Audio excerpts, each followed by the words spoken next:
Muy buenas tardes. En la jornada de hoy hemos escogido, o se ha establecido como tema dentro de las formas lógicas de razonamiento lo que corresponde a análisis y síntesis.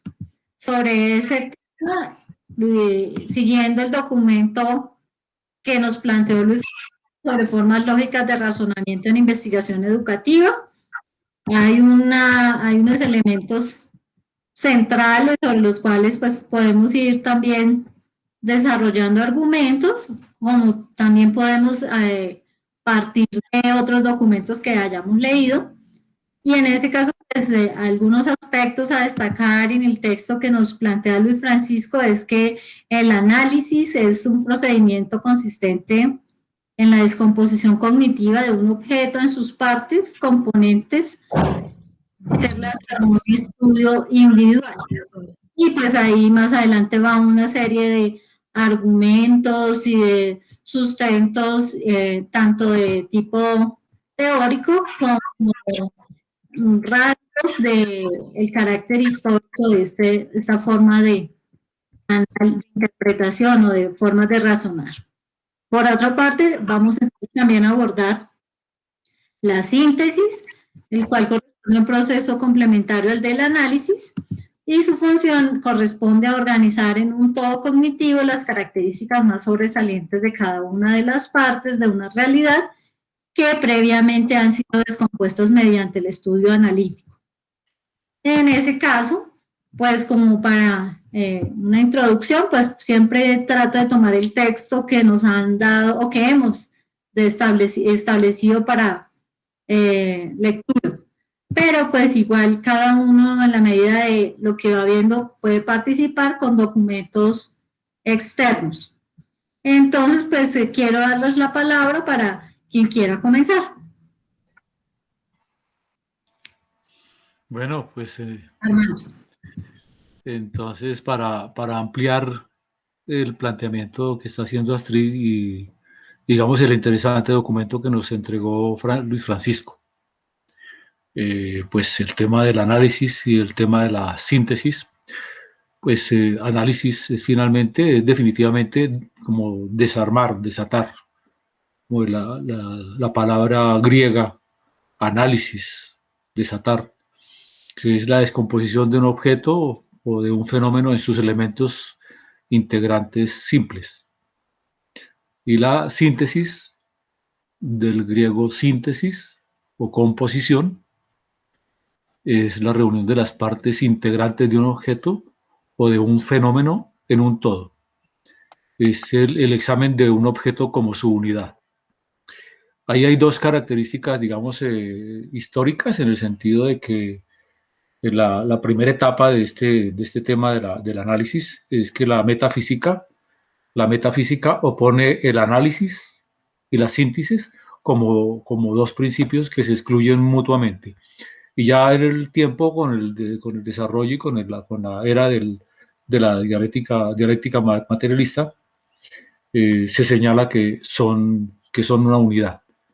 Es decir, que el pensar no solo consiste en aglutinar elementos afines para una unidad, sino que también puede consistir en descomponerlos analíticamente, descomponer los objetos, digamos, de la conciencia en los elementos que lo forman. En ese tema, digamos, Marx Engels, su conclusión es, sin análisis no hay síntesis. Engels, creo que es el señor. Por consiguiente, entonces, el proceso del conocimiento en el proceso del conocimiento es necesario aplicar tanto el método de análisis como el método de síntesis, que son recíprocamente subordinados y forman la parte metodológica de un todo.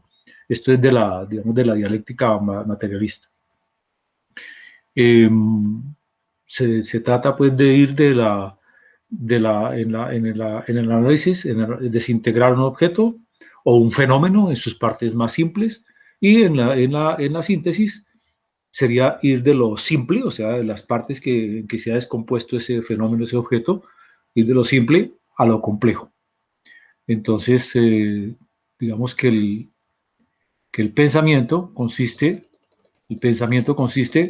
en la descomposición de objetos de la conciencia en sus elementos afines en una unidad. Y, y por eso es que, digamos, es una metodología eh, que es parte del proceso del conocimiento. Se aplica en diferentes, digamos, desde siempre y sigue siendo, digamos, fundamental en el desarrollo científico. Cuando nuestro amigo Engels empieza a hacer sus apreciaciones acerca de la economía, pues indudablemente lo que él hizo fue eh, encontrar dentro de esos procesos económicos que estaban en ese momento, comenzar a descomponerlos, a encontrar, a analizarlos uno por uno, a despiezarlos, y dentro de eso mismo pues encontraba algunos fenómenos muy particulares que, digamos, básicamente dentro de un elemento también hay como unas características, algo que está como estable y otros que se están, digamos, que están transformándose. Entonces, digamos que en ese sentido había como una serie, digamos, de descubrimientos, ¿no? Y en el aspecto, digamos, del análisis, pues definitivamente lo importante era es importante encontrar el aspecto relacional.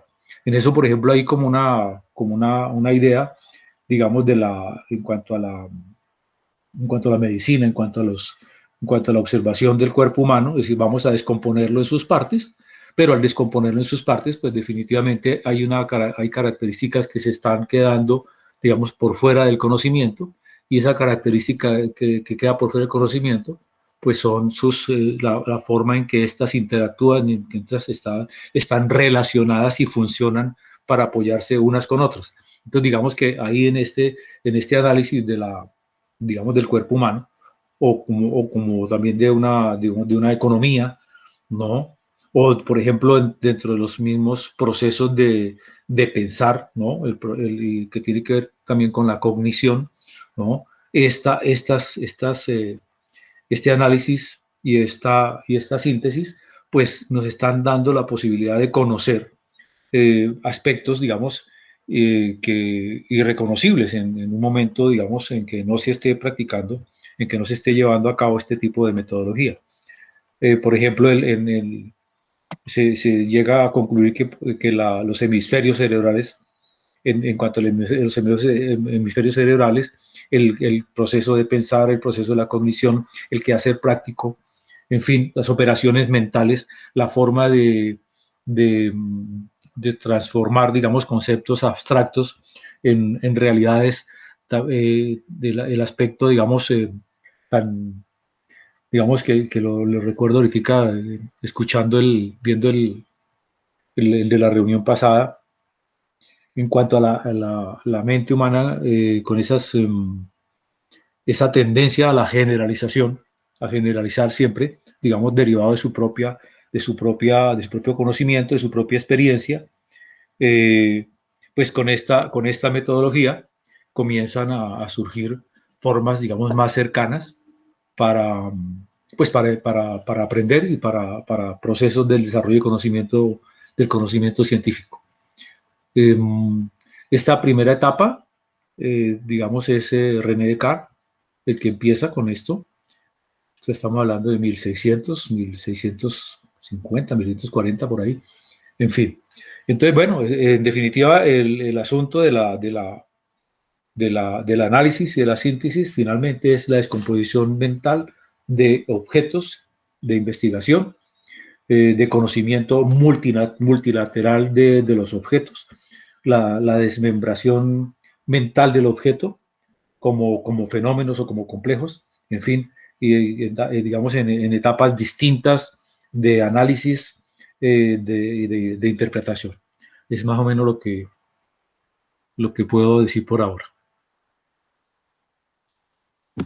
Muchas gracias, Armando. Excelente para dar una introducción digamos, a la temática, donde nos presentas una perspectiva desde elementos filosóficos en René Descartes y aspectos de orden, digamos, del campo de la medicina, de la ciencia médica, a esas relaciones con con las descripciones que nos diste y algunos elementos también de la filosofía de materialista.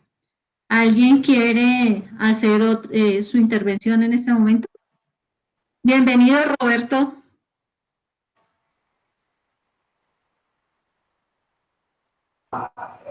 Muchas gracias.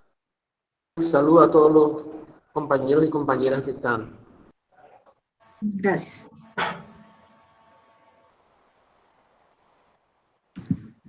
Bueno. Bueno, sí, Francisco. ¿Iba a hablar alguien? Sí, iba a tomar yo la palabra, pero dale. No, pues toma la palabra. Muy bien.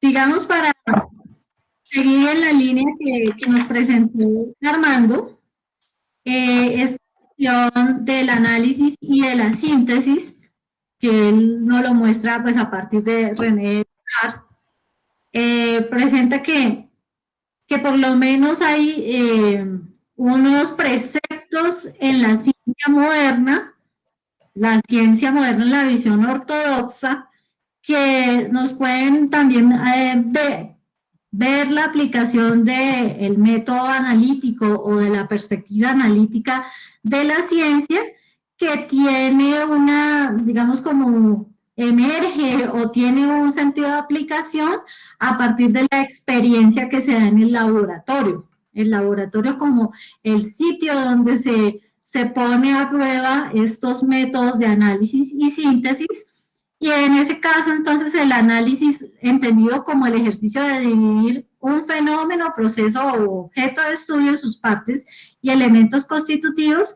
con el fin de estudiarlo de manera separada, siguiendo los planteamientos que Armando nos dio.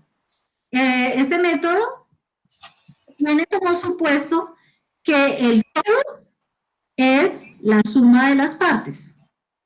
Y por eso el estudio de cada una de ellas conduce a la comprensión total a través de la síntesis. Es decir, esto se convierte en un proceso de ida y vuelta. Esta es una herramienta de base fundamental para lo que se conoció como el edificio de la ciencia moderna y, como les decía, en esa visión ortodoxa.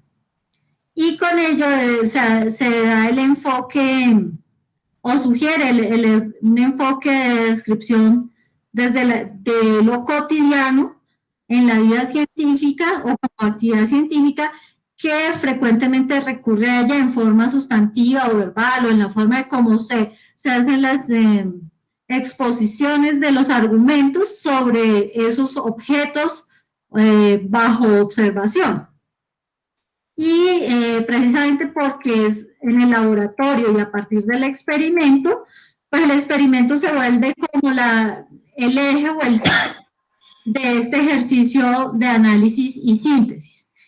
En este caso, el objeto o fenómeno a estudiar, entonces, que ha sido separado en cada una de sus partes, lo que hace verlo desde el análisis es que podríamos establecer las regularidades de los fenómenos, las características, sus rasgos o atributos, viendo las partes, pero que al unirlas o al verlas en un todo integrado permite hacer la síntesis.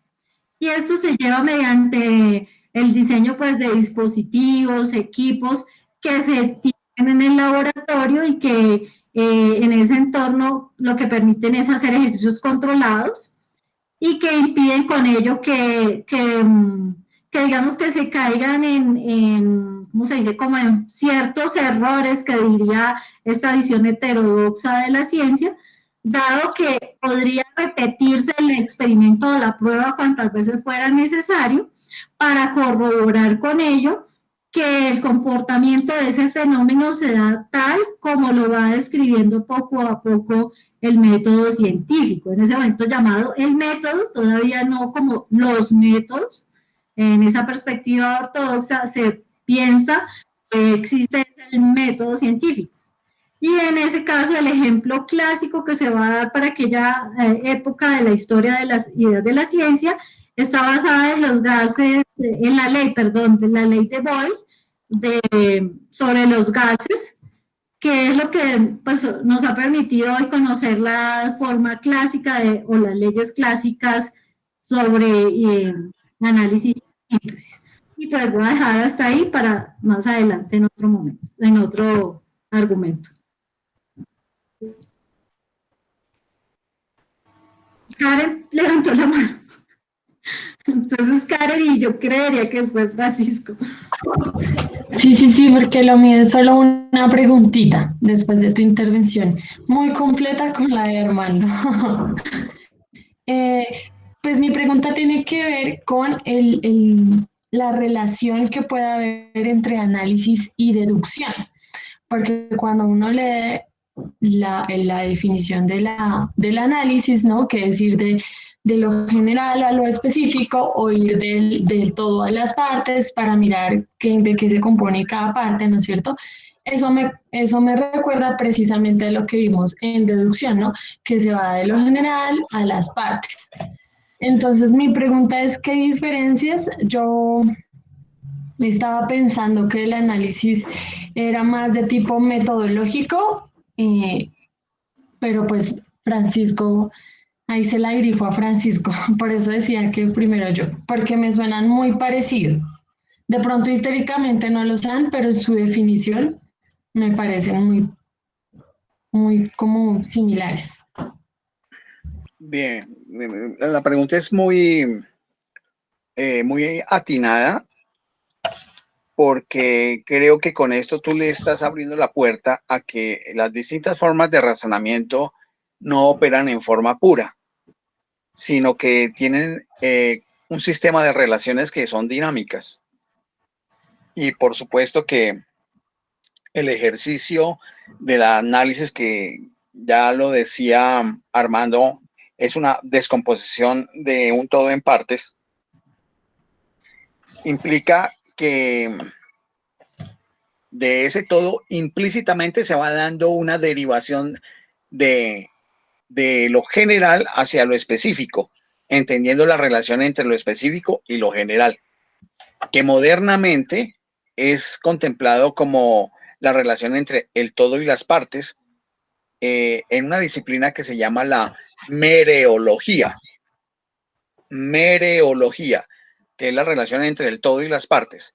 Entonces, en este caso, es evidente que hay una relación, para el caso que preguntas, entre el proceso analítico de descomposición, cuando lo tomamos básicamente, por ejemplo, con el método cartesiano, la descomposición de un todo en sus partes, estamos haciendo una relación entre de un proceso deductivo donde se comprende que esa totalidad tiene una composición, pero de esa composición yo derivo unas partes que implícitamente estoy considerando como parte de esa totalidad. Al hacer esa derivación, estoy haciendo implícitamente un ejercicio deductivo. Y entonces ahí te vas dando cuenta la vinculación que habría entre la tarea del análisis y el ejercicio de razonamiento deductivo, que actúan de una manera interactiva. Casi que podríamos decir que el análisis obedece también, no obedece, interactúa con procesos deductivos. Podemos decirlo de esa manera. Pero ese es un caso, porque podemos ver después en la formulación de hipótesis, entonces, cómo la abducción también interviene ahí, pero la abducción también tiene elementos deductivos, pero también pueden haber algunas inferencias de tipo inductivo. Entonces, uno va viendo que las formas de razonamiento no operan de manera pura y aislada en los distintos procesos de la conciencia humana cuando interactúa con el mundo objetivo o con el mundo social o con el mundo subjetivo, sino que es una combinatoria de elementos que al interactuar dan unos resultados. De hecho, hay algunas interacciones que son más eficientes que otras, pero también tiene que ver con la capacidad de ordenamiento que tiene la conciencia de cada quien. Y esto está íntimamente ligado con el ejercicio, el cultivo de la conciencia. Los procesos de educación podrían permitir esto. Cuando hablo en el sentido de la educación como el educere, que es el educir en términos de una construcción, no en los términos de una educación conducida, que es un conducere, donde hay alguien que viene y lleva, llamémoslo así, por una cadena a los otros para que se adiestren en determinado tipo de cosas. Porque en ese adiestramiento lo único que sucede es una repetición de lo que quien está liderando la cadena dice que hay que hacer. Y ahí está la diferencia entre lo que es conducere del educere. Entonces, la educación, obviamente, la inmensa mayoría de la educación que hay actualmente en el mundo es una educación, valga la paradoja, de adiestramiento, porque es de conducción. En el caso de una conciencia cultivada, el educere lo que hace es establecer la red de relaciones. Por eso, la visión sistémica, en la cual no una sistémica en términos de teoría de sistemas, sino una capacidad sistémica de la conciencia de relacionar elementos y ver que en el mundo las cosas tienen una interacción múltiple que es dinámica y que nosotros lo que hacemos es, con el ejercicio del análisis, hacer separaciones, pero esas son separaciones artificiales. De hecho, podemos decir que la operación del razonamiento del análisis es un ejercicio artificioso con respecto al mundo objetivo, al mundo de las interacciones sociales y al mundo subjetivo, y todos los conocimientos y teorías que están alrededor de esos tres mundos. ¿Por qué razón? Porque en la dinámica de los hechos y de los fenómenos, todo está interactuando. Pero es una herramienta de la conciencia que funciona como un bisturí. Yo creo que esa es la mejor manera de señalarlo. Es una especie de cuchilla, de bisturí que permite separar, porque todo viene integrado y no estático, sino en una dinámica que no es simplemente de interacción interna, sino es una dinámica que tiene interacción interna, pero que tiene interacción externa con con otro tipo de fenómenos que también se pueden entender. De hecho, el concepto de unidad sistémica es un ejercicio analítico, pero a nivel sistémico, para separarlo de otros sistemas que uno concibe que existen. Si elimináramos la idea de análisis, podríamos decir que lo que nos encontramos es con un océano de fenómenos todos interactuantes. Y esa es una maravilla, porque entonces nos permite ver que estamos viendo el mundo tal cual, habida cuenta que tenemos unas herramientas de conciencia que lo que hacen es que nos permiten entender el mundo de determinada forma. Por eso yo les invito a que no confíen mucho en los resultados de la actividad científica, porque simplemente esa es una versión que se tiene de cómo funciona el mundo, pero no es la manera que explica la totalidad de la función del mundo. ¿Por qué? Porque está basada en la manera como está estructurada la conciencia humana, con estas herramientas de, por un lado, formas de razonamiento y por otro lado, de la estructuración de la ciencia de la lógica. Yo no sé si esto te permite tener mayor conciencia, Karen, sobre el tipo de pregunta que tú hacías. Sí, sí, Francisco. Y mira que tenía otra pregunta. Bueno, esta pregunta era más a ti como el autor del artículo, porque como es un artículo educativo, entonces yo estaba pensando cómo encontraste esos análisis que hacían los docentes en el campo educativo. Exacto, o sea, ¿cómo encontraste los análisis? Porque es decir, a mí, por ejemplo, me es más fácil hacer este ejercicio de análisis en ciencias físico-naturales. ¿Viste cómo hizo Armando con la medicina, no? Entonces, sí tenemos el hígado, pero el hígado es parte de un gran sistema que puede ser el sistema, bueno, etcétera, ¿cierto?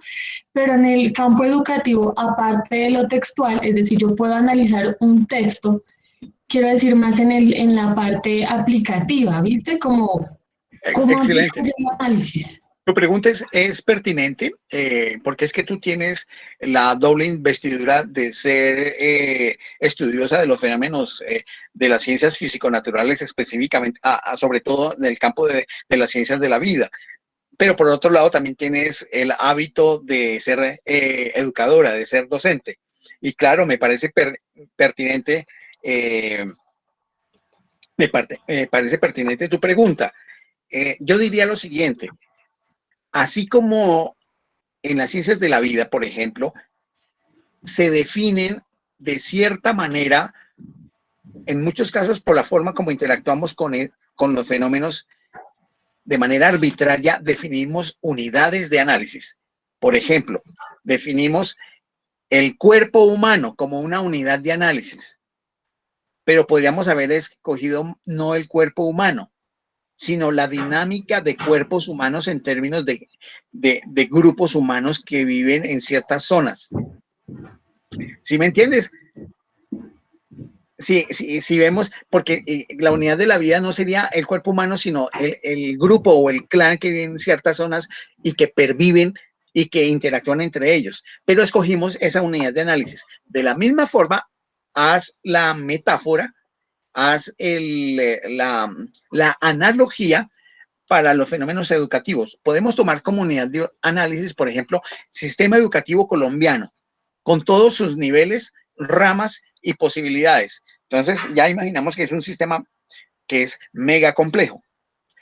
Podemos coger como unidad de análisis el grado cuarto A de el Colegio Nuestra Señora del Rosario de la ciudad de Bucaramanga, de los niños, cuarto A de niños varones de la ciudad de Bucaramanga, del Colegio Nuestra Señora del Rosario. Entonces, observen, el mundo no es que ya está predefinido analíticamente. Nosotros construimos las unidades de análisis. Tenemos una unidad de análisis a nivel astronómico que es el sistema solar. Esa es una unidad de análisis. Pero podríamos perfectamente tomar como unidad de análisis la familia estelar a la cual pertenece el Sol. Y esa sería otra unidad de análisis. Entonces, en esto es bien importante entender que las categorías no están fijas, sino que las construimos nosotros. Desafortunadamente, como la educación de ahora no es de edúchere, sino de condúchere, la gente cree que ya las categorías están predefinidas y eso es ya así. Y entonces, el sistema solar, eso está definido y así es. O el sistema político de la democracia. Esa es la unidad de análisis, la democracia. Y además que la vemos con buenos ojos. Esa es una unidad de análisis. Pero hay otras formas de gobiernos que no son la democracia. Entonces, de esa manera, nos vamos dando cuenta que en el ejercicio de la organización de la conciencia, y miren que no digo de la mente ni del intelecto, de la conciencia, porque aquí intervienen elementos que son intuitivos, que son sensitivos, que son emocionales, que son sentimentales, que son intelectivos, y que en eso genera una gran dinámica de cognición. Allí es donde sucede todo ese fenómeno, por eso hablo de conciencia. Espero que esto que te acabo de decir permita pues ver que las unidades de análisis no están predefinidas. Uno constituye las definiciones. Sí, claro, ya. Muchísimo más claro, ya. La clave fue eso. Mira que eso que está diciendo Francisco es en otro contexto, en el contexto de la ciencia, lo que Quine rescata del planteamiento de Thomas Kuhn, en el sentido de que Thomas Kuhn lo que está tratando de demostrar es ese proceso de las revoluciones científicas, pero que la gente o quienes fueron asumiendo los planteamientos de Kuhn lo asumieron como verdades que se convirtieron en sistemas separados y resulta que esa no era la intención de Kuhn. Pero Quine hace caer en cuenta de que la ciencia, a pesar de que tiene unas hipótesis o unos sectores de la producción de conocimiento de acuerdo a disciplinas o campos o fenómenos a estudiar, en sí misma la ciencia es una red de teorías, pero que la práctica o la manera como la gente lo va asumiendo como son verdades, entonces lo toma como secciones. Entonces, lo que yo veo es que la misma ciencia, la filosofía de la ciencia, al ser cada vez un campo de red de relaciones teóricas cada vez más grande y más amplio, es difícil de poderlo abordar en su totalidad y por eso, por sentido práctico, lo vamos dividiendo, lo vamos fraccionando para poderlo estudiar. Pero, como bien lo dice Francisco, no quiere decir que la realidad o el mundo sobre el cual se abordan esos fenómenos sea así. Solamente lo hacemos por un sentido de practicidad, y creo que eso es parte de esa filosofía, de esa relación pensamiento-lenguaje-acción con el mundo que está subyacente en el texto de Francisco, sobre el cual yo considero que es en lo que más nos conviene o más se sugiere trabajar, para que la gente entienda que solamente eso es un sentido de practicidad y no que el mundo es de esa manera. Bien, ahora sí, después de haber respondido las preguntas, quisiera tomar la palabra para poder hacer ya mi intervención. De esto quiero compartirles lo siguiente. El texto tiene como base, pues, unas nociones simples basadas en el planteamiento cartesiano de lo que es el análisis y de lo que es la síntesis. Sin embargo, podríamos en este momento aquí ampliar la idea de la siguiente manera. En relación con el análisis, se puede decir que en la edad antigua y en buena parte de la edad moderna, el término análisis fue entendido casi exclusivamente en el sentido que le daban los matemáticos. Un claro ejemplo de ello se encuentra en la definición que hace Euclides en su obra Elementos, en una definición que suele atribuirse a una interpolación de un geómetra también de la antigüedad, conocido como Papus, el cual tiene también escritos que son hasta de tipo místico, esotérico, por lo cual se enlaza casi siempre con el nombre de Papus. El análisis parte de lo que se busca como algo admitivo y pasa de ello mediante varias consecuencias a algo que es aceptado como resultado. El análisis en este sentido es pues una solución o una resolución. Se vuelve lo complejo en lo simple, o una regresión que va de lo complejo a lo simple.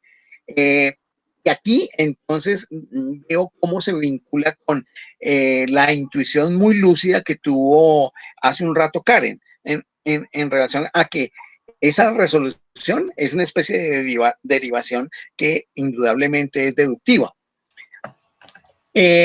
Cuando se piensa que es una regresión,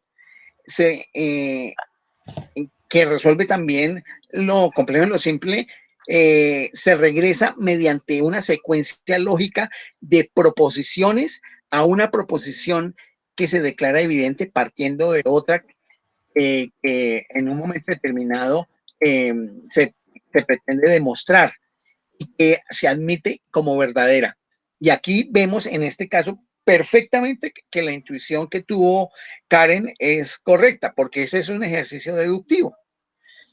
Por estas razones, el método de análisis fue llamado por los filósofos de la escuela de Padua y por Galileo el método de resolución o método resolutivo.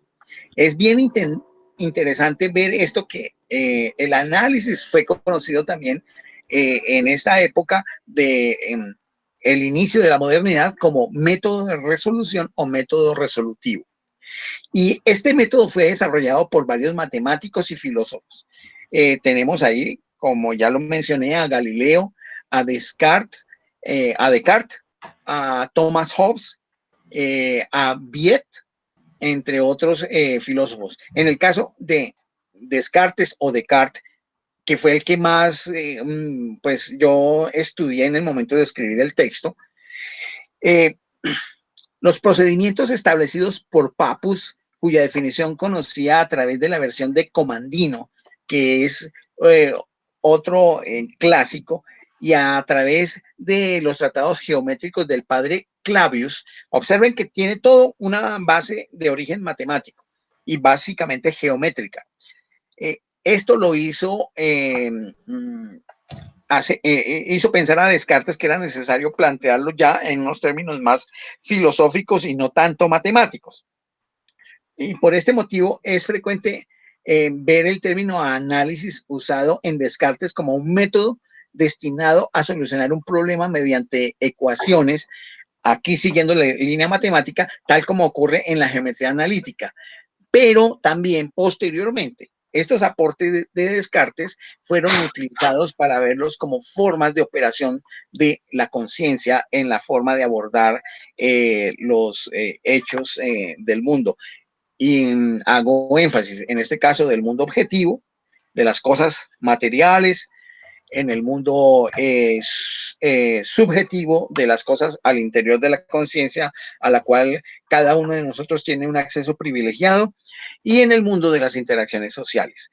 Y con esto que acabo de señalar, pues quería hacer como una aportación a lo que venimos hablando acerca, en este caso, del análisis. Más tarde, pues haré alguna intervención en relación con la síntesis. Pero, sin embargo, pues el análisis es, llamémoslo así, la operación de la conciencia que tiene mayor trabajo y mayor desarrollo y que está muy vinculada con los procesos matemáticos. Muy bien, muchas gracias. En ese orden, bueno, ¿quién quiere argumentar algo más o seguir adentrándose en este tema?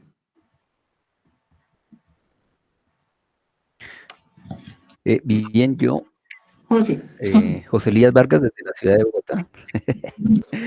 Reportando sintonía. Un análisis que estaba haciendo yo acerca del propio análisis y de esas unidades de síntesis que podemos tener, es que tiene dos principales problemas. El primero relacionado con que podría ser que no tomemos en cuenta todos los elementos que tiene una unidad de análisis, que yo creo que nos sucede con muchísima frecuencia, y el segundo, que podamos desconocer cuestiones que tienen que ver con los elementos, aun cuando los conozcamos. Y entonces la síntesis podría quedar algo lejos de la realidad o de la verosimilitud que podría conseguirse cuando se conocen muy bien los elementos. Es eso lo que tendría para agregar, pues, como análisis o pues resultado sintético de lo que estamos discutiendo.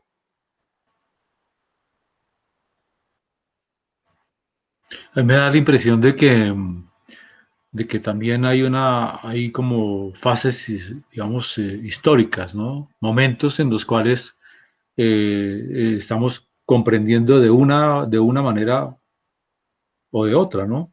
Entonces, digamos que si uno piensa, por ejemplo, en el aspecto de la química, cómo eran los procesos químicos hace 200 años y cómo son hoy. Entonces, indudablemente, lo que estás anotando, José, pues sí, sucede, pero digamos que también es como un proceso de evolución del análisis, porque cada vez, digamos, tenemos mayores, digamos, la misma ciencia te va dando nuevas leyes de asociación o disociación, digamos, de los átomos. Si el análisis, si un análisis le permite o no aislar componentes dentro de un proceso, entonces los elementos químicos, los átomos, las moléculas, en fin, pues lo que yo entiendo es que eso ha ido evolucionando y cada vez tenemos un conocimiento más amplio. Nosotros ahorita estábamos hablando del bosón de Higgins, pero para que el bosón de Higgins se diera, pues tuvieron que crear un laboratorio inmenso, no recuerdo ahorita en donde una molécula de estas va viajando a no sé cuántos kilómetros por hora, se estrelló y entonces ahora le dicen la partícula de Dios. Entonces, claro, son, digamos, procesos que van evolucionando y que definitivamente, del mismo modo que hoy no vemos ciertas cosas, pues posiblemente con esto van a ir evolucionando. Lo puede uno pensar también, por ejemplo, con el tema del económico, en el caso de nuestro amigo Marx, que pues había una serie, digamos, que no existían, posiblemente no se tenía la claridad que se tiene hoy, por ejemplo, pensando en un señor como Tomás Piketty, que habla del capital desde la órbita de un computador, de una cantidad, digamos, de datos que se están gestando desde los años, qué sé yo, desde la era del computador, digamos, años 60, 70, 80, 90, que todo esto ha ido evolucionando. Entonces tenemos mayores formas de medición de toda la economía. Entonces, digamos que leyes económicas, leyes de desarrollo, las posibilidades de mostrar qué es lo que está pasando. Claro, entonces el análisis siempre ha estado digamos, supeditado a la evolución. Entonces, digamos que nuestro amigo Marx, cuando habla empieza a decir, aísla elementos como mercancía, el precio, la plusvalía, etcétera, ¿no? Y entonces se comienza a conocer más la esencia de los fenómenos o de los objetos que vamos a estudiar. Sobre la pregunta que hace José, quiero terciar de la siguiente manera frente a la respuesta de Armando. José, esto entonces hay que ligarlo, la pregunta que tú haces, ¿qué pasa cuando estamos haciendo análisis pero no conocemos todos los elementos de lo que estamos analizando? Cuando vayamos a construir la síntesis vamos a tener problemas. Resulta que mientras Armando, que se acaba de escapar, no, ahí está, Roberto fue el que se escapó. Mientras hablaba Armando, Karen, reflexionando sobre lo que dice José, señala lo siguiente: ¿los análisis son infinitos? Se lo pregunta.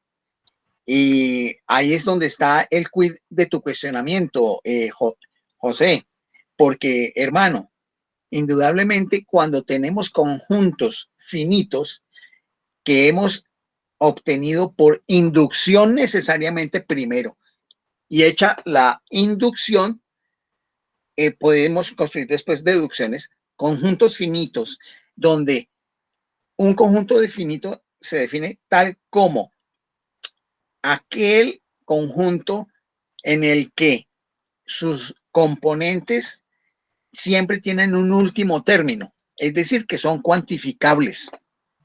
En esa medida, así sea muy grande la cantidad, ese conjunto, al ser finito, es cuantificable y es identificable. Ese conjunto puede hacérsele un análisis de tipo completo porque esa totalidad la pueden descomponer en todas sus partes.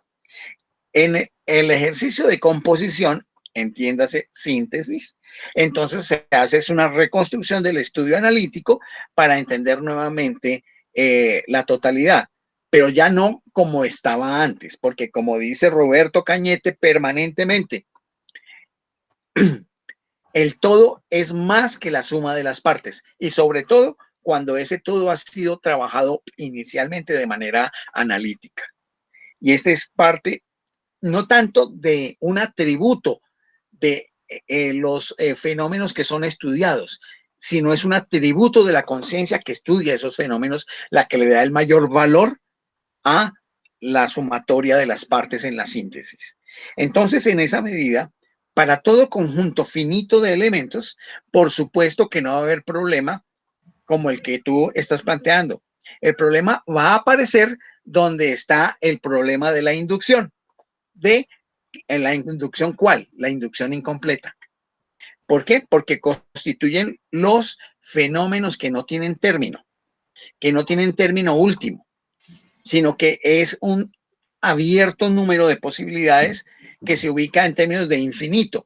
Recordemos que infinito no es un número, sino es una condición en relación a la cuantificación de los elementos de un determinado tipo de fenómenos o conjunto de fenómenos que no permiten hacerle el cierre matemático, categorial, cuantitativo, sino que siempre están en la posibilidad de aparecer nuevos elementos de ese fenómeno. En ese caso está el drama que señalaba hace 8 días, que a través del ejercicio del trabajo de confirmación inductiva de hipótesis que van paulatinamente explicando cómo está el fenómeno, allí podemos hacer análisis, pero es análisis parcial, siempre dejando una postdata al análisis que cuando hacemos la síntesis es diciendo, hechos los estudios de los elementos conocidos del fenómeno X y de sus elementos que se han identificado, podemos decir, una vez reconstruida la síntesis del mismo, que hasta el momento, con los datos conocidos, este fenómeno se comporta, está compuesto o se define como tal cosa. Siempre con la condicional. Recuerda que hace 8 días hablamos de la condicional y es la respuesta que intelectualmente yo encuentro más honesta, sin dar ningún elemento de definición definitiva, porque no es posible. Por lo tanto, será verosímil, pero no verdadera, porque ya sabemos que los enunciados verdaderos corresponden a enunciados universales que son deducibles y probables, demostrables a través de procesos de demostración lógica, pero los fenómenos empíricos no son de demostración lógica, sino justamente de evidencia empírica. Yo creo, espero que con esta explicación y con la cuña que colocó Karen, los análisis no son infinitos. Todo análisis es un análisis finito. Y en los conjuntos infinitos, incluso los análisis son finitos, hasta donde es conocido los elementos que se han indagado. Espero, José, que la explicación sea suficientemente clara. Quisiera escuchar tu reacción a lo dicho. Claro, lo que pasa es que sí me lleva a mí a otra pregunta y se relaciona con qué tanto sesgo puede tener quien está haciendo el análisis en muchos casos, por ejemplo, en estudios sociales o decisiones de orden social, como por ejemplo el tema de sacar conclusiones que tienen que ver con que se favorezca a un grupo de personas pasando sobre otras a partir de los análisis que se hagan y que permiten sacar unas síntesis que son contradictorias. Entiendo lo que estás Porque es que diciendo. no siempre los análisis, no siempre los análisis sacan como respuesta pues lo más cercano a la verdad que se tenga, sino de pronto son cuestiones amañadas, sobre todo en sistemas sociales. Pues es que, José, estamos partiendo de aquí que tu pregunta me la haces desde una perspectiva metafísica, porque tú sí crees que hay una verdad de los hechos sociales. Y yo te diría, los conocimientos los construyen no, o sujetos que hacen parte de una dinámica de relaciones e incluso de intereses dentro de esas relaciones. Por supuesto que toda postura va a estar sesgada, algunas más y otras menos. Algunas podrán tener un sentido, otras en otro sentido. Ahora, lo que se busca es que esté lo más limpia de sesgamientos los trabajos de investigación. En eso estaremos de acuerdo, con el propósito de ser beneficiosos para mayor cantidad de personas. Pero es indudable que si nos ponemos en el mundo real, con los pies en tierra, de este mundo de los intereses en las relaciones sociales, corporativas e institucionales, por supuesto, hay un flujo del dinero y quien tiene el monedero, quien es el que financia los estudios, va a querer determinado tipo de resultados que afecten positivamente sus propios intereses. En esa medida, José, lo que tú estás esperando que es un ideal, pero es un ideal metafísico, pues no va a ser posible. Y ahí es donde vemos cómo es que nos atrapa la metafísica en la cual fuimos formados, de que sí existe una verdad última allá y que tenemos que alcanzarla. Yo lo que te estoy planteando es que eso no es posible, porque estamos aquí, somos de carne y hueso, ocupamos grupos y sectores específicos, hacemos parte de clanes y grupos que tienen intereses y posibilidades, que algunos estamos, digámoslo así, interesados porque haya mayor equilibrio en las relaciones y en el bienestar de las personas, pero hay otras personas que quieren es el beneficio corporativo propio o personal propio. Pero incluso dentro de aquellos que queremos que haya mayor equidad, tenemos nuestros propios intereses de figuración o de alcance social o de fama o incluso de ingresos, etcétera. Entonces, ese ideal de la verdad y de que haya un equilibrio perfecto de tipo matemático es más que todo una ilusión que funciona como una gran atleta y nosotros detrás de ella y ella nos hace caritas y nosotros corriendo detrás de ella y al final de cuentas se burla porque es un imposible. es un ideal imposible. No sé, José, si esto es desesperanzador o al contrario, te ayuda a poner pies en tierra en relación a que no, lo que hay que buscar son formas que sean lo menos desajustadas, lo más ecuánimes posible, sin pretender que sean ni la verdad ni la igualdad. Yo quiero decir algo, no sé, como dice Francisco, como terciando aquí, y tratando de, de ir un poco más allá de la pregunta en José. Y si lo que voy a decir es lo que está de pronto subyacente en el pensamiento o en la conciencia de José, pues quiero escucharlo.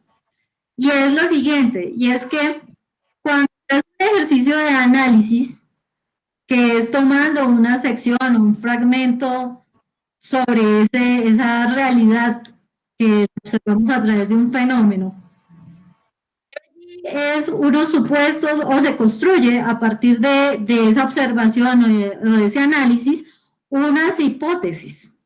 Esas hipótesis, en lo que hasta hoy está funcionando en la ciencia, pues ha sucedido que como es lo que se tiene como respuesta para el momento, se hace el ejercicio de trasladarlo a un nivel más amplio y convertirlo en una teoría o en un enunciado que tiende a tener una validez de mayor envergadura por la evidencia que va mostrando esa hipótesis que apenas nos muestra un sector de realidad. El punto es cuando ese sector, esa hipótesis que ha surgido de una sección del mundo de los hechos que corresponde al ejercicio del análisis, se convierte después en un enunciado generalizable o universal. Lo que pocas veces se hace es la aclaración de que eso es lo que tenemos como posible respuesta al problema para el momento a partir de una sección. Y si lo trasladamos como lo hace José al caso de lo social, saber que ese es lo que hasta el momento nuestras observaciones o nuestras posibilidades de análisis nos han permitido construir esa hipótesis para resolver ese problema en esas condiciones, reconociendo que lo que sabemos, al fin y al cabo, es nada, porque ¿Cerraste el micro? Ah. Sí, porque realmente no podemos basarnos en el fundamento de la verdad, sino en lo que hasta el momento las evidencias empíricas nos han permitido corroborar, sabiendo que nuestra conciencia, nuestro pensamiento y nuestra manera de abordar el mundo es reducida frente a las múltiples posibilidades que puedan existir, pero que hasta el momento, por nuestros ejercicios analíticos, por el método de investigación que hemos tenido con el cual abordar los fenómenos, eso es como lo más aceptable hasta el momento. Y no sé si eso concuerda o está leyendo entre líneas la intención de la pregunta de José. Que hable, José. Sí, claro, también sé que pues, lo que indica Francisco es pues, muy cercano a lo que yo estoy tratando de decir. Y sí es ese tema, pues que siempre, por más que queramos, tanto en ciencias puras como ciencias sociales, vamos a encontrar es verosimilitudes y no certezas totales. Claro, pero la explicación técnica que hace Astrid me parece que es fundamental para poder entender lo que hemos venido discutiendo acerca de cómo las certezas que tenemos son verosimilitudes que siempre hay que colocar en el tintero, que son posibles de ser cambiadas, porque ese planteamiento que hace Astrid es fundamental para tener una mente abierta con respecto a la falibilidad del conocimiento que se produce. Reconociendo precisamente que los sistemas sobre los cuales trabajamos la ciencia son de todas maneras fragmentos dentro de todo un mar de conocimientos que también están susceptibles, como dicen ustedes, de ser cambiados o de ser, porque toda teoría es apenas una hipótesis o un supuesto. Me están haciendo recordar, digamos, el señor Thomas Piketty, cuando habla de economía, y dice, es que hoy en día tengo sistemas computacionales y tengo una cantidad de información que Marx no tuvo. Él no tenía, digamos, la tecnología que Piketty tiene.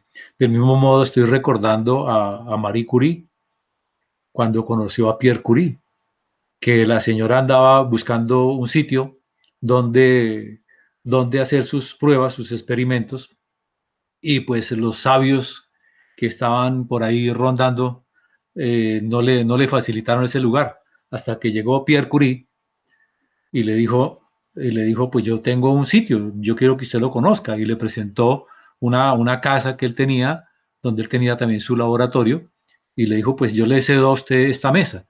Y estando ahí, estando en ese punto, ella hacía sus pruebas, pues digamos, desde su criterio, desde su posición, de su conocimiento, y el tipo, Pierre le dijo, ya estamos hablando de la radioactividad, y de pronto Pierre Curie le dijo, ¿no será que a usted le falta algo para medir? Dijo, ¿como para medir qué? Entonces le dije, no, es que yo tengo un aparato que utilicé alguna vez en unas pruebas que serviría para hacer unas pruebas y medir esos componentes. Y entonces ya aquí surge la palabra componente, como de la misma forma que surge hoy en día la palabra microchips. O sea que cada vez las cosas son más pequeñitas. Y entonces el señor Pierre Curie le facilita a ella un aparato que le sirvió para medir, y con ese aparato que ella descubrió por fin la radioactividad. Y además también, pues descubrió el amor, ¿no? Después de eso ellos terminan siendo pareja, en fin, y pues son dos científicos premio Nobel, etcétera. Entonces a lo que voy con todo esto es que sí, en un momento pues uno puede estar encerrado dentro de unas realidades, dentro de unas verdades, dentro de unas hipótesis, y cada vez van surgiendo nuevas formas, como nuevas formas de medición. No, oye, pues yo imagino también que para el momento de estos personajes, hoy hablamos de la física, de la mecánica cuántica, estamos hablando del microchips, estamos hablando de una cantidad de cosas que nos van a permitir cada vez avanzar más en el conocimiento y encontrar más pruebas de verosimilitud. Y pues la verdad no, siempre va a estar escriba, porque vamos a encontrar es más acercamientos. No sé, para estar como, ya ustedes terciaron, ahora yo estaba como cuarteando acerca de la pregunta de José. Excelente, muchas gracias. Bienvenido, doctor Trejo, que hacía días no nos acompañaba. Muchas gracias, buenas tardes. Buenas tardes. Buenas. Doctor Francisco, doctor Astrid, buenas tardes. Sí, la verdad me había Buenas. ausentado por razones precisamente de hacer análisis y síntesis de la vida.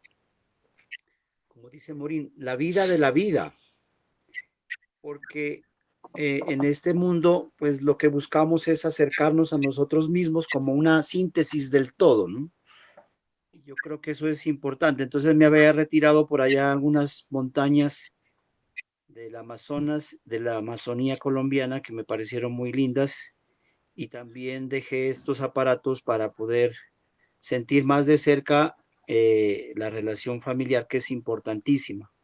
Y bueno, pensándolos también, porque yo sé que ustedes son incansables, ¿sí? Epistemólogos de la vida, y eso me parece muy interesante el trabajo que ustedes vienen desarrollando. Pues he visto ya en los resúmenes de los correos tantas veces que me han enviado y la posibilidad de ingresar, pero estaba como buscando el momento también para poder participar y poder seguir entusiasmado en este proceso.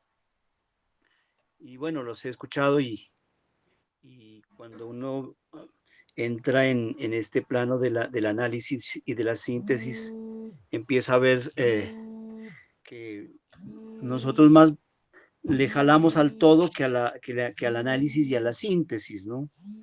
O sea, estamos queriendo comprender el mundo sabiendo que el mundo tal vez sea solamente una parte, y esa parte quizás tengamos que buscarla en tantos escenarios en los cuales nosotros nos movemos como seres humanos, y sobre todo pues cuando se trata de procesos investigativos o procesos científicos, la tarea como creo que más compleja es llegar a la síntesis, y pues a través de un camino, de un análisis. De ahí que yo considero que todo esto de lo que se está manifestando está asociado precisamente a ese dominio delimitado, ¿no? O sea, a uno le dicen que delimite, ¿sí? Que llegue a una unidad de limitación, y tratar de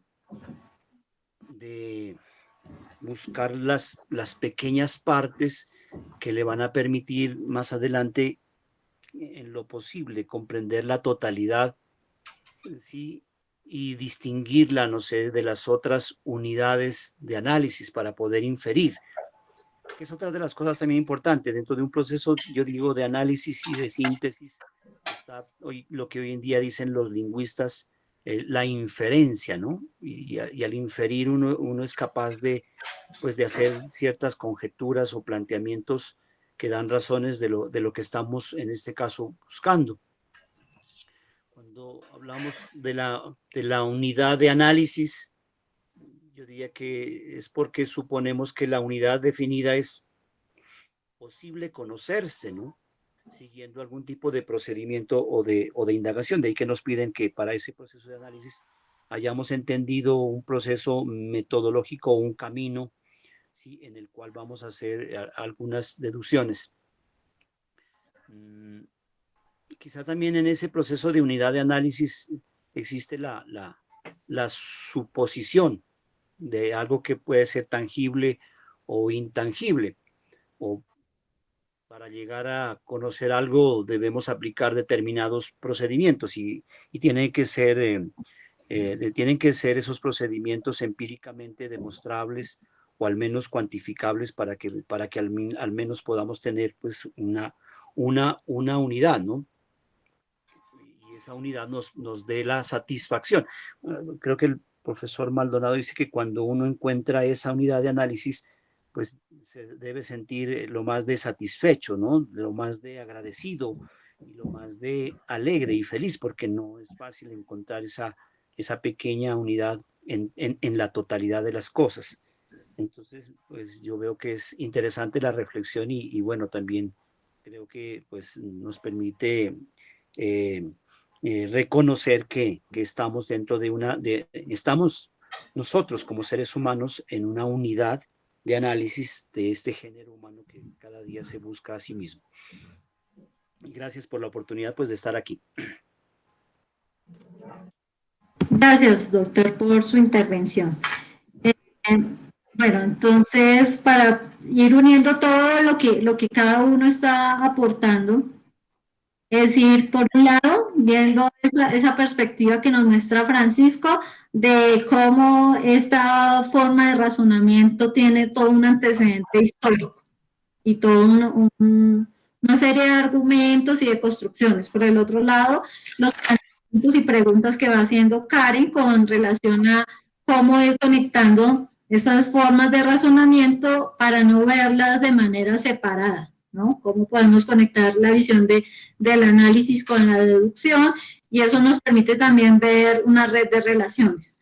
Por otra, lo que propiamente Armando nos ha ido presentando, nos fue exponiendo con respecto a cómo se ha visto o se ha presentado la relación análisis-síntesis en diferentes campos o disciplinas, entre ellas la medicina, la economía, y algo también en las relaciones que hace con su experiencia desde la visión actoral.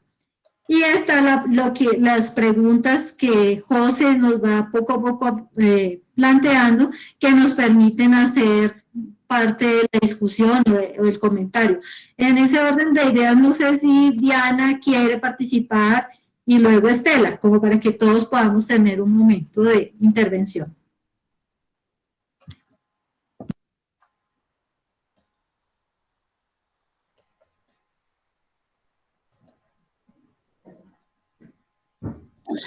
Bueno, de la lectura, a mí básicamente me aclaró mucho la explicación de que para poder hacer una síntesis primero había que pasar por un análisis.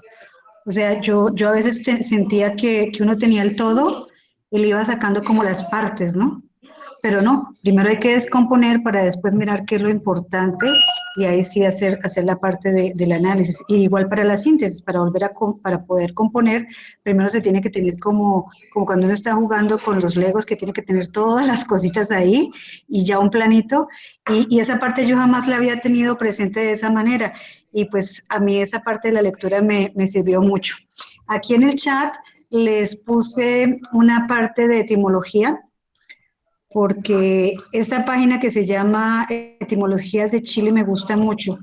Yo no sé si la abrieron de la parte de la composición de la palabra análisis y síntesis, pero pues sería ya llover sobre mojado porque Armando ya habla un poquitito de eso cuando recién empezó su presentación, entonces empezó a hablar con la parte de etimología, pero estas dos me gustan particularmente porque pues dan una visión de otras palabras y a mí la parte de la etimología me gusta mucho porque es como ver que todos hay ciertas raíces que componen muchas cosas que van como juntitas, como de la mano de alguna manera. No sé cómo explicarlo. Como cuando uno en genealogía habla de estos árboles familiares, más o menos. Y pues básicamente pues eso era todo lo que tendría que agregar, que me gustó mucho lo de a poder entender por fin que para poder sintetizar primero se tiene que descomponer. Valoro mucho el planteamiento que hace Estela porque es un elemento que no se había señalado y que es indudable que la elaboración de la síntesis tiene que hacerse previo análisis del conjunto de cosas que está bajo estudio. Un asunto que quería intercalar acá para unir como una especie de tejido con las hiladas que se han venido dando es algo que señaló el doctor Trejo con algo que señalaba Karen. Karen, cuando preguntó si dentro del análisis habría algún proceso de tipo deductivo, cosa que después se explicó con amplitud, y el doctor Trejo habló acerca de la inferencia, me parece que es importante entrelazar lo siguiente. Si entendemos que la inferencia es un proceso por el cual se obtienen enunciados que pueden ser conclusivos a partir de unos enunciados previos que pueden entenderse como premisas. Cuando una proposición se sigue de otras, de ese modo se dice que unas implican a las otras. Y las implicancias, recordemos, pueden hacerse de manera inductiva, se pueden hacer de manera deductiva, pero también se pueden hacer de manera abductiva. Entonces, recordemos que cuando esas relaciones que intuía Karen que se pueden dar dentro de las distintas formas de razonamiento, el elemento enlazador son las inferencias. Inferencias que no necesariamente tienen que venir en términos de unos enunciados, sino en las formas de operación que tiene la inducción, que tiene la deducción, que tiene la abducción con respecto al análisis, a la síntesis, con respecto a la relación parte-todo, con relación a la dinámica de los elementos que interactúan entre sí en una concepción de sistemas complejos dinámicos. Y esto nos va mostrando, como les dije, que todo es una totalidad dinámica y que solamente por el ejercicio sintético, el ejercicio, llamémoslo artificial, que hacemos nosotros de descomponer las cosas, de después componerlas nuevamente, no es un ejercicio que esté dándose en el mundo ni objetivo, ni subjetivo, ni de interacción social, sino es un ejercicio de la conciencia que, por supuesto, se vincula con esos tres mundos, pero es por nuestra capacidad cognitiva en la cual se involucran todos los elementos que yo les había dicho al principio que configuran la conciencia. Entonces quería articular esto que dijo el doctor Trejo con lo que había señalado Karen, vinculando las distintas formas de razonamiento con las formas de producir conclusiones, articulando enunciados, premisas o formas de operación del pensamiento o el razonamiento. Muy bien, muchas gracias, Francisco. Diana, ¿quisieras tener en este momento o quieres más adelante intervenir? No, parece ser que no. Debe ser que tiene algún inconveniente ya. Bueno, miren, hay algo pues uniendo todo esto que se ha ido diciendo, y es que, bueno, dentro de lo que presentó Armando y lo que se ha ido relacionando allí, veo que... Apagaste el micrófono nuevamente. ¿Quién sabe qué es lo que haces y te disparas en el pie? Te estás disparando en el pie. El equipo está muy sensible. Mire, y es que precisamente, pues tomando algo que dijo Armando, y es en relación a que el análisis como tal, planteándolo desde la perspectiva histórica, que oficialmente se puede decir que está visto a partir del siglo XVII y siglo XVIII, y sí se hace relación con que precisamente es con la experimentación, y sabemos ya por lo que hemos estudiado con la misma maestría en filosofía de la ciencia, que este ejercicio de la experimentación en el laboratorio y de la visión de la experiencia científica es propia ya del siglo XVIII como tal. Antes de eso, pues no estamos hablando ni de ciencia ni de experimentos. El campo de investigación para hacer esas experimentaciones por excelencia o oficialmente tomado en cuenta ha sido la física. Y en este caso, la física, como un caso particular de la investigación científica o de la exploración científica, va mostrándonos que el lenguaje precisamente que se va a utilizar, pues es la matemática, esa matematización de la cual también Francisco ya nos habló, con la que se va a organizar el pensamiento científico, o se le va a dar una forma de sistematizarla. Entonces establece unos cánones para hacer ese ejercicio del análisis y de la síntesis, pero a la vez va a utilizar una unidad con la cual se le da ese, digamos, criterio de significado o de validez a raíz de que se toman estos 4 criterios. El criterio de la matematización, el criterio de la unicidad o de un fenómeno en su sentido de unidad. El otro criterio es el de la sistematización, que de una u otra manera es llevarlo a la síntesis. Y el otro criterio, según esa ciencia ortodoxa, estaría basado en el diseño de programas o de un conjunto de pasos y procedimientos. Hay que ver con tener en cuenta como estos 4 elementos de la ciencia que se ha denominado como la ciencia ortodoxa del siglo XVII y del siglo XVIII, que ha sido una forma de darle una visión de canon a la ciencia en formas lógicas de razonamiento basados en ese carácter de análisis, síntesis, para decir que hay unos pasos o unos procedimientos a seguir con los cuales se establece, digamos, esas hipótesis científicas. Y que precisamente con el paso del tiempo en la misma ciencia, lo que se hizo fue trasladar esa lógica de investigación a los demás campos. Y ahí encuentro, por ejemplo, por qué podría Armando hacer esa transferencia de la visión del razonamiento científico que viene de la física y que fácilmente luego se traslada a las ciencias humanas y sociales, como si fuera precisamente una cuestión de simplemente transposición de procedimientos, que es la crítica que hace Quine con respecto a la manera como se entiende a Kuhn. Esto es como haciendo la conexión en todos estos procesos, porque precisamente con lo que Francisco nos hizo ver al comienzo, definitivamente la ciencia como una actividad social corresponde a una manera de ver el mundo, una manera de cómo nos ponemos de acuerdo para decir que las cosas son, pero no por ello es que el mundo o las cosas son de esa manera. Es como lo que he ido encontrando en la reflexión de hoy. Me parece excelente, pero quiero hacer, Por ejemplo, los frijoles.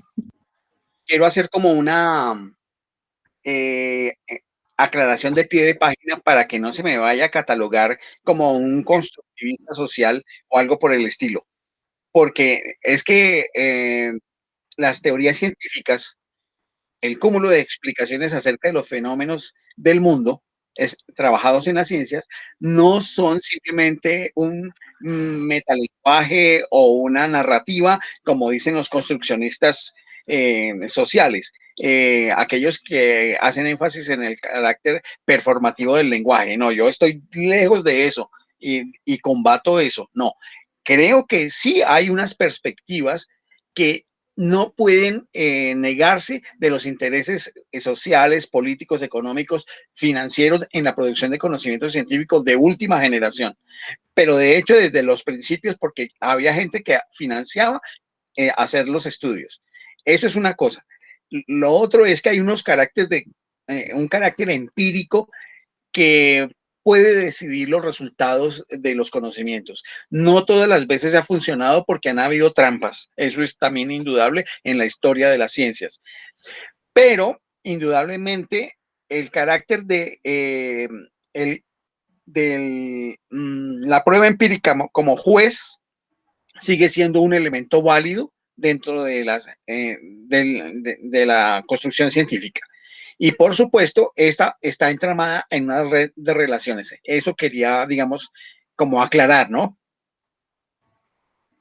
Sí, claro, perfecto y válida la precisión, porque lo que sí va mostrando, o bueno, lo que yo veo con lo que hoy estoy como reflexionando es que definitivamente es cómo a partir del experimento, que es lo que va a caracterizar este tipo de ciencia moderna, la que le va a dar una configuración a ese tipo de razonamiento basado en el análisis y la síntesis, que desde luego la prueba empírica es más difícil de conseguir en las ciencias sociales, pero que al estilo de Marx y Engels, lo que hacen es utilizar la de la tesis, antítesis y síntesis como una forma de trasladar ese razonamiento lógico que venía de las ciencias empíricas o de las ciencias físico-naturales, perdón, trasladada a las ciencias humanas y sociales.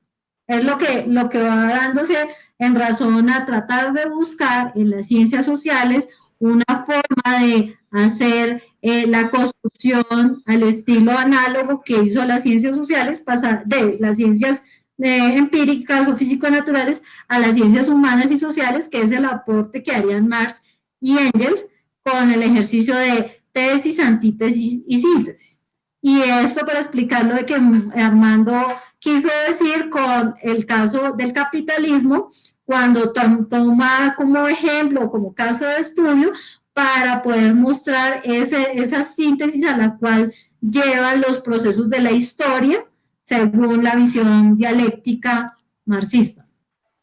Astrid, sobre eso quería señalar lo siguiente, tengo que acusar al documento del cual soy autor de una deficiencia en las formas de razonamiento, porque ahí no tuve en cuenta lo que es el razonamiento dialéctico, que implica la fase de análisis y síntesis dialéctica, pasando por la vinculación interactiva entre tesis y antítesis, que implica una fase de análisis en la contradicción, viendo las tres leyes de la dialéctica, que genera pues la síntesis dialéctica, pero en algún momento podríamos estudiar la filosofía, epistemología del materialismo dialéctico, y ahí podríamos mirar esa parte, porque es indudable, en eso está limitado el documento. Ahí no lo hice, y tal vez porque este documento lo escribí hace más de 20 años, la verdad, hace más de 20 años lo escribí,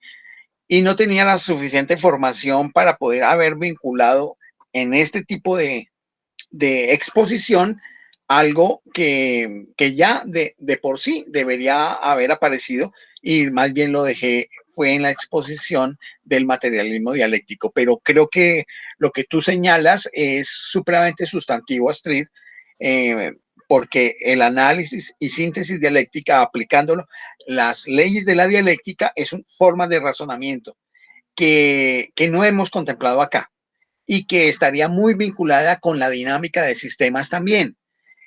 Aquí estamos viendo unas formas muy limitadas del análisis.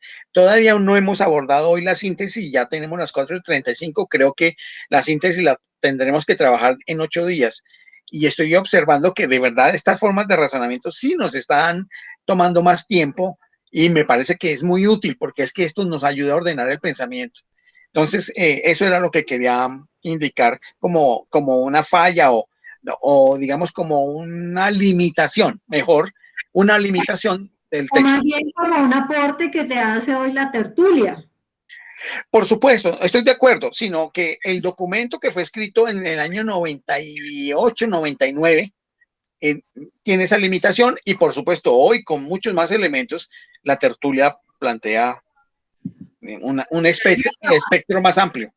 Pues gracias a Armando que nos hizo ver eso, ¿no? Porque Armando planteó esto desde la perspectiva de la visión de las ciencias sociales, en la visión de Hegel y Marx en su comienzo, en su exposición. Y entonces, gracias a Armando por abrir esa posibilidad. Entonces, ¿quién quisiera seguir ya que como que vamos cogiéndole más el hilo a la temática? No sé, Karen, ¿querías decir algo? ¿No? Es como para ir haciendo la rotación en la participación. Pues no, pues yo sugiero que lo dejemos muy libertario, quienes quieran señalar La intención a Karen, fue que le miré la cara y le vi como esa intención. ya. Sí, fue eso. Pues bueno, yo diría en el caso de el doctor Trejo quiere decir algo. Bueno, estaba haciendo, digamos, una reflexión mental respecto pues a lo que se ha venido diciendo. Miré un poco el video que se planteó en la anterior semana en términos de la lógica y todo lo que tiene que ver con la deducción lógica en ciertos presupuestos, ¿sí?, lógicos que se hacen en la ciencia. Estaba analizando la perspectiva que se está discutiendo, digamos, como en una doble perspectiva. Por un lado, la reflexión del concepto análisis en el proceso del conocimiento o de lo que se llama de lo cognitivo, de lo cognoscitivo mejor, ¿sí? En términos de entender todas las reglas del método científico que se planteó el señor Descartes y desde ahí todo el desencadenamiento que tuvo la ciencia clásica. Entonces, esa perspectiva de la teoría del conocimiento pues nos lleva ciertamente a buscar de alguna manera a través del análisis una verdad, ¿sí?, que puede ser verdad verdadera o que puede ser puesta en cuestionamiento a través de las distintas teorías que se van generando como resultado, pues, digamos, de un artículo o de un producto de investigación. Entonces, una visión clásica cognoscitiva, ¿sí?, del conocimiento que se puede deducir a partir de un método utilizado digamos, por la ciencia, y ver esa perspectiva del análisis eminentemente racionalista, ¿sí?, empírico, racionalista, para ver qué evidencia racional podemos lograr, ¿sí? Creo que Descartes, tendría que volver a recordar a Descartes, él propone 4 reglas, ¿sí?, y una de esas tiene que ver creo que es con la regla de la evidencia racional, ¿sí? Y entonces creo que a partir de esa primera regla él va logrando, digamos, como esa descomposición de las cosas complejas hacia las cosas más simples, que pueden ser divididas y subdivididas en pequeñas partes para lograr entonces lo que sería la síntesis, no sé si él llamaba, o la negación de la negación, que es un tercer momento del proceso dialéctico del absoluto en la filosofía de Hegel. Sí, yo creo que estoy haciendo como un poco de memoria a esa parte que me enseñaba.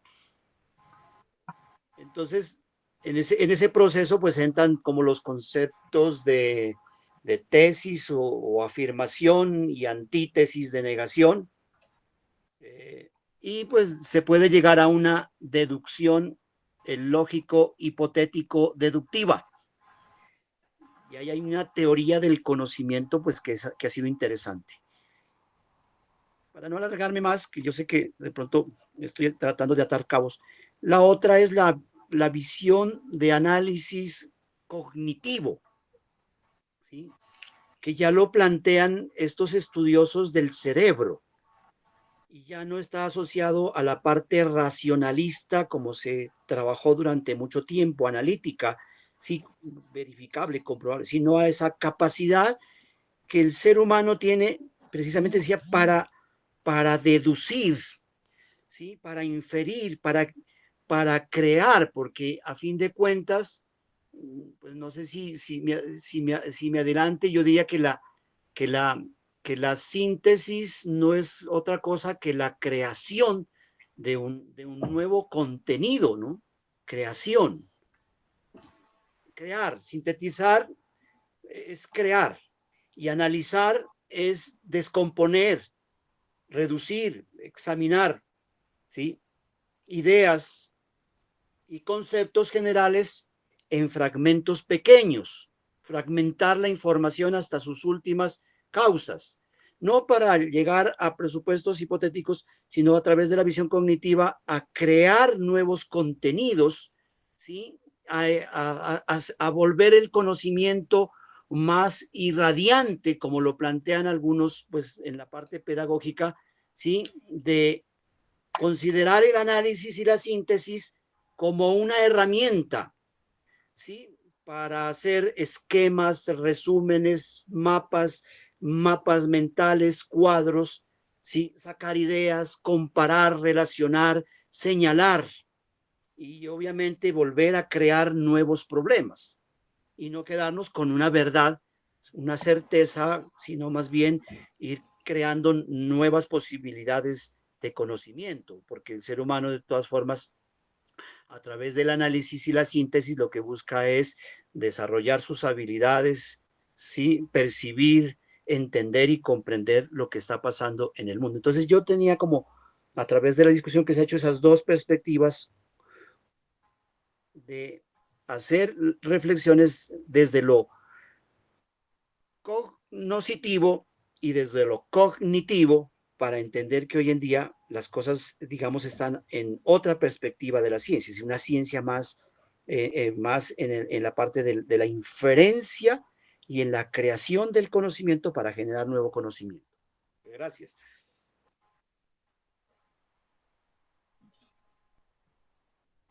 Bueno, Pues yo tengo una pregunta ahí, porque sí, ahí sí. me surge una duda si entonces componer es crear. Pues, ya apuntamos hacia eso. De todas maneras, es que aquí habría que hacer un ordenamiento de algunas ideas para entender la unidad de análisis que hemos abordado para esta tertulia en el camino que venimos construyendo. Lo que pasa es que como en los hipervínculos que se dan en la web, una cosa se relaciona con otra, otra con otra y así sucesivamente. Aquí escogimos una unidad de análisis para ver formas de razonamiento que estén vinculadas con la investigación científica contemporánea. Por supuesto, cuando tomamos los componentes de análisis y síntesis, son componentes que tienen su origen en las reglas del método cartesiano, trabajadas, entre otras cosas, dentro del discurso del método de Descartes. Y vale decir que son solamente dos componentes, como muy bien lo señaló el doctor Trejo, de un método que tiene 5 etapas o 5 momentos. Una primera etapa basada en una primera regla que es la de la evidencia, que podríamos decir no admitir nunca como verdadera cosa alguna sin conocer con evidencia que lo era. Es decir, evitar con toda atención la precipitación y la prevención y no comprender en mis juicios, en los juicios propios, nada más que lo que se presentase tan clara y distinguidamente a mi propio espíritu, que no tuviera ninguna ocasión para poner en duda. Estas son expresiones típicas de las palabras cartesianas. La segunda regla está referida al análisis. Y entonces en esta regla, Descartes señala que dividir cada una de las dificultades que examinase en tantas partes como fuera posible y como requiere para resolverla, es lo mejor. Resulta que en el caso de la segunda regla del análisis, aquí Descartes todavía no tiene la noción de sistema, sino simplemente habla de trabas o dificultades en el proceso de conocer. Entonces, estamos aquí haciendo una especie de transposición o transpolación para el caso de la ciencia contemporánea, que el ejercicio del análisis es la descomposición en partes de un todo, tal como lo estudia la mereología, tal como lo dije al principio. En ese sentido, esa división ya no se refiere a dificultades, como decía originalmente Descartes, sino a la descomposición de elementos componentes de un todo. La siguiente regla es la regla de la síntesis.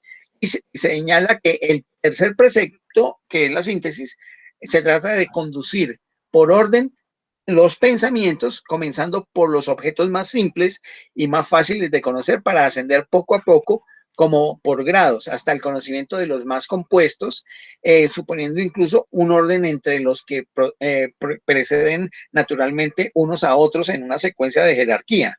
Esto está íntimamente ligado con la visión clásica que tenía Descartes, pero que para el caso que nos responde ahora es una visión más de orden sistémico. La siguiente regla, la cuarta regla, Descartes la hablaba como la regla de la comprobación. Dice que finalmente el último precepto consiste en realizar en todo unos recuentos tan completos y unas revisiones tan generales que pudiera estar seguro de no omitir nada. Y la última es el establecimiento de conclusiones. En las conclusiones se establecen, llamémoslo así, las obtenciones definitivas de todo el ejercicio de las cuatro reglas del método cartesiano.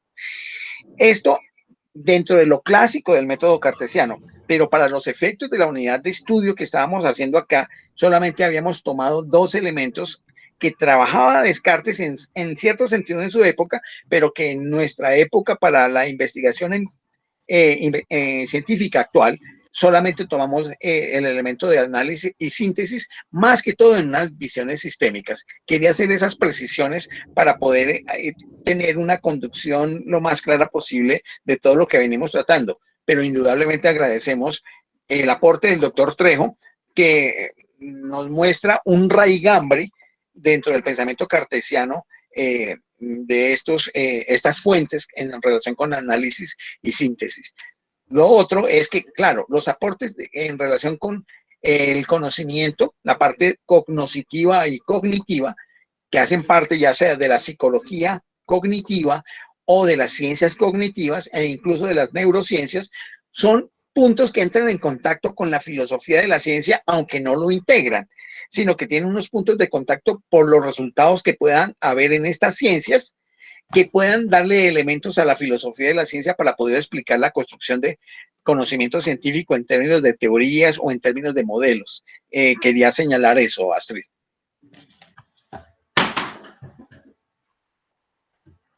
Muy válido que se hagan pues esas precisiones. Por ejemplo, a mí me resulta útil eso que acabas de decir, porque precisamente en lo que estaba leyendo y estudiando hay ahí como unas interrelaciones con la parte de la cognición y de la construcción de redes neurológicas. Entonces ahí no encontraba esa diferenciación, dado que también en algunos elementos de los que uno encuentra entre análisis y síntesis lo llevan al carácter ontológico. En otros lo llevan al carácter filosófico de la filosofía aristotélica. Y en otros nos llevan a los razonamientos matemáticos. Entonces, aquí vemos que es una red de teorías, que es algo de lo cual la posición heredada de la ciencia también toca puntos allí, por la forma de cómo se construyen las abstracciones de carácter lógico formalizados a través del lenguaje matemático. Entonces, por eso me parece muy útil lo que estás presentando, para que podamos tener claridad que hay cercanías o hay puntos que tocan diferentes disciplinas, a pesar de que pues estamos haciendo una fundamentación de tipo más para la filosofía de la ciencia, o en el sentido de la historia de las ideas de la ciencia también. Creo que eso nos ayuda a hacer precisión. Claro, claro, Astrid, y creo que esto les está mostrando, yo creo que a todos nos está mostrando el hecho de que las teorías científicas no pueden operar, no pueden ser comprendidas cabalmente si no hay una cabal comprensión del papel de la lógica y de las formas de razonamiento que tienen implicaciones lógicas que articulan las teorías, tanto a nivel interno, pero también a nivel de interteorías.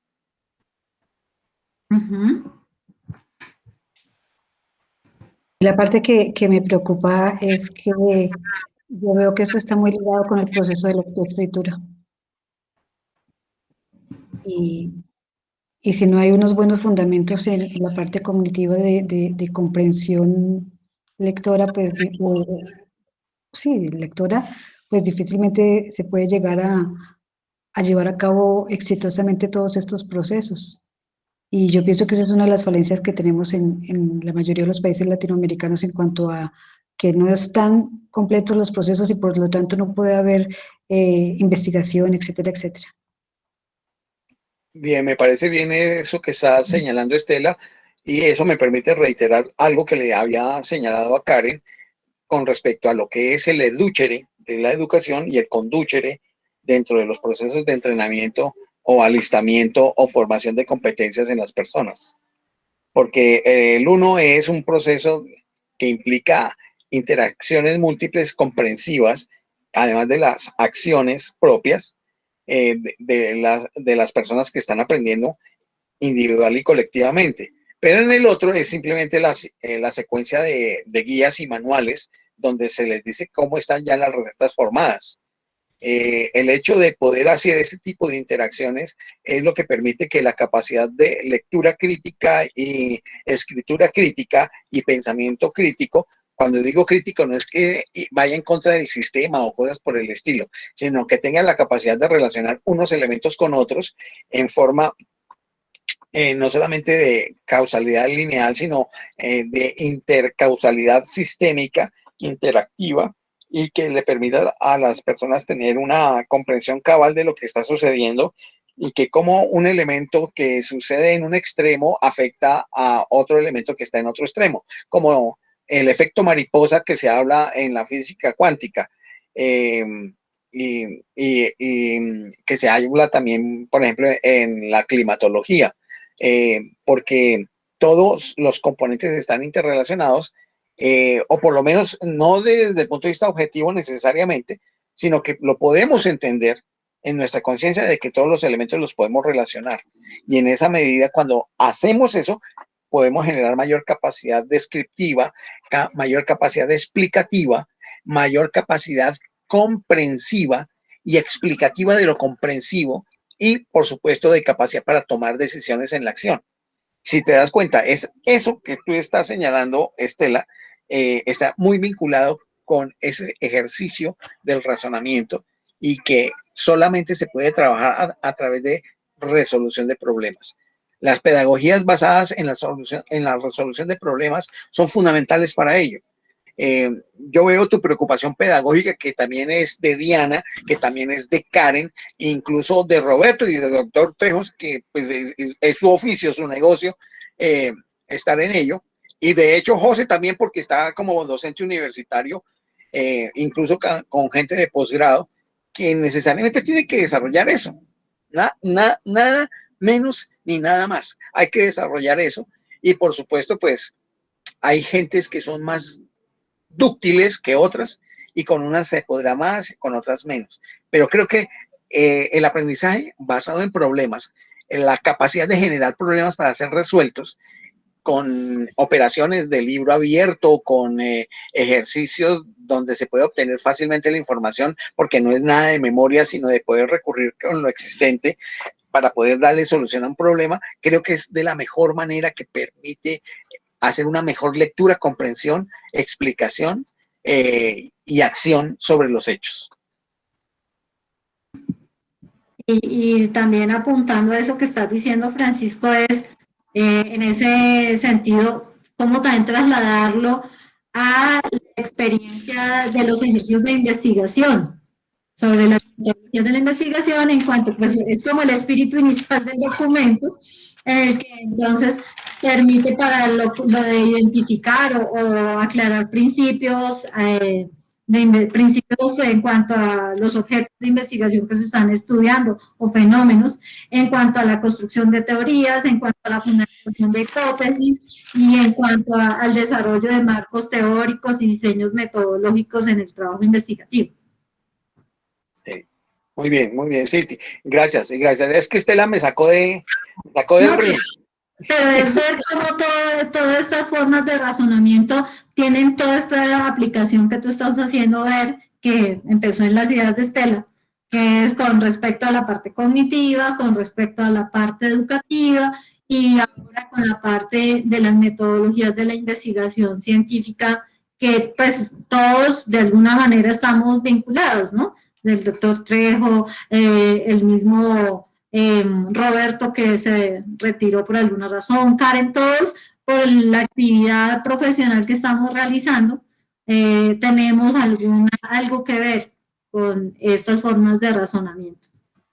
Bueno, pues pensando en lo que tú dices, yo no sé si les parezca que en la próxima sesión abordemos el tema de la síntesis, dado que nos quedamos, pues porque miren todo lo que había para análisis y que veríamos que muchos habíamos preparado más cosas, pero Karen. Astrid, es que no sé, yo tengo la percepción que de alguna manera trabajamos los dos en conjunto, aunque hiciéramos énfasis en el análisis. Entonces yo creería que podríamos trabajar la síntesis, lo que querramos decir que nos haya hecho falta, pero también podríamos trabajar la abducción, ¿no? O sea, los que nos faltan. No sé qué opinan mis compañeros. Yo me acojo a lo que señala Karen. Podemos trabajar esas dos. Yo sugiero leer muy despacito la parte de la abducción. Muy despacito, leerla, volverla. Sugiero unas 3 lecturas de la abducción. Además de la definición que está ahí en tu texto. Sugiero la descripción que se hace en el texto acerca de la abducción, pero también pues se les invita a que consulten otros textos. Lo que acontece es que traté, tomando de las ideas de Peirce, quien la trabajó formalmente desde el punto de vista lógico, matemático, pues algunos elementos, pero traté de plantearlo en términos discursivos, no tanto de formalización matemática o lógico-matemática, perdón. Eso fue lo que se hizo para el caso de la abducción. Y la abducción es muy importante porque es que por el ejercicio de la abducción es que se basa la formulación de hipótesis y los caminos que se llaman de las heurísticas para encontrar formas o caminos de hacer hallazgos. Porque si seguimos el orden del documento, después de la síntesis sigue la analogía y ahí sigue la abducción. Entonces, Karencita, yo creo que sí sería síntesis y analogía. Y dejamos una sola para abducción. Sí, mejor, sí. Bien. Sí, listo. Nos vamos a encontrar con unos marcianos y volvemos a sufrir de abducciones. Sí, claro, no es la abducción conspiranoica. Vienen los reptilianos, nos llevan. Entonces, para que quedemos pues de acuerdo y podamos saber qué es lo que vamos a preparar, será el tema de la síntesis y de la analogía. Y luego sí una sección que dediquemos específicamente a la abducción, que es también. Vale. Listo, entonces, como diría Diana Uribe, desde los espacios de la síntesis y la analogía, Y el análisis. Y el análisis, gracias, el análisis. Desde el día de hoy, cualquiera que sea para ustedes, feliz día. No, como diría Héctor Mora, hoy desde Gracias. Bogotá, mañana después de cualquier lugar del mundo. Gracias. Ahora ella dice cualquier día que sea para ustedes, porque no se sabe cuándo están escuchando esta transmisión. Muchas gracias a todas y a todos. Bueno, Muchas gracias. Que estén bien. un saludo y un abrazo para todos. Muchas gracias. Lo mismo. Gracias, Francisco. Que ojalá te hayan dado tu revisión tecnomecánica y todo este video.